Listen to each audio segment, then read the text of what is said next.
संख्या स्टार्ट हो गया। अपरिमेय संख्या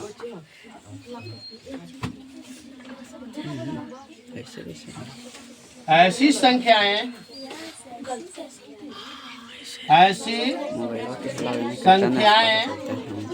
जिसका शांत रहो जिसका पूरा वर्गमूल नहीं निकलता है, वर्गमूल नहीं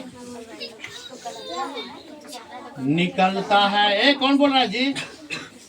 अपरिमेय संख्या कहलाता है, अपरिमेय संख्या कहलाता है। जैसे √5 का वर्गमूल नहीं निकल रहा है, √5, √7, √11 आदि। क्लियर? इसके बाद हम लोग देखते हैं भाग एल्गोरिदम या उसे भाग लेमा विधि भी कहते हैं या उसे कलन विधि भी कहा जाता है। आगे हम लोग बढ़ते हैं तो इसमें मिलता है भाज्य और अभाज्य संख्या। तो हम भाज्य संख्या के भी बारे में जान लेते हैं। भाज्य संख्या जिसे यौगिक संख्या भी बोला जाता है, यौगिक संख्या भी बोला जाता है। अब हम भाज्य या यौगिक संख्या के डिफिनेशन जान लेते हैं। लड़की क्या कर रही हो? ऐसी संख्याएं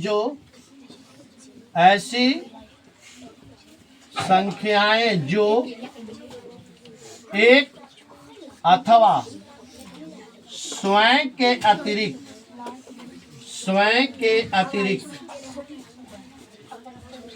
अतिरिक्त नहीं मानेगी, अतिरिक्त कोई दूसरी संख्या से भी विभाजित हो जाती है, अर्थात भाग देने पर पूरा कट जाती है। भाज्य या यौगिक संख्या भाज्य या यौगिक संख्या कहलाती है। जैसे भाज्य या यौगिक संख्या हो गया, जैसे में आपका 4, 6, 8, 9 आदि। इसके बाद एक होता है अभाज्य या ऋण संख्या, अभाज्य या ऋण संख्या जो क्लास 10th में फर्स्ट चैप्टर में वर्णित है। इसके बारे में वास्तविक संख्या वाले जो चैप्टर है उसमें वर्णित है अभाज्य या ऋण संख्या। इसके बारे में हम लोग जानकारी ले लेते हैं। ऐसी संख्याएं जो एक और स्वयं से विभाजित होती है, ऋण या अभाज्य संख्या कहलाती है। जैसे 2, 3, 5, 7, 11 आदि। ठीक है। इसके बाद हम लोग अब चैप्टर 1.1 में प्रवेश करते हैं। चैप्टर 1.1 अर्थात प्रश्नावली 1.1।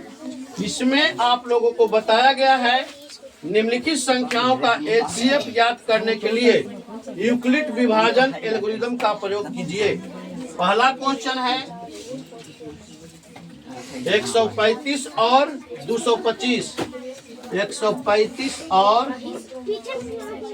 225 का HCF भाग एल्गोरिदम विधि से निकालें या ज्ञात कीजिए। ज्ञात VGA, ठीक है। तो भाग एल्गोरिदम के बारे में हम लोग जान लेते हैं। भाग एल्गोरिदम को और किन किन नामों से जाना जाता है? भाग एल्गोरिदम को, तो इसका उत्तर होगा, पहले हम प्रश्न लिख देते हैं कि भाग एल्गोरिदम को और किन किन नामों से और किन किन नामों से जाना जाता है,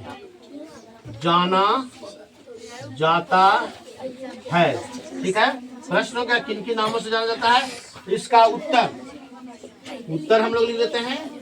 भाग एल्गोरिदम को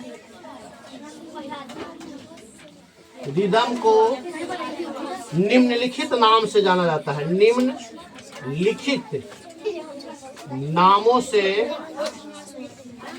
जाना जाता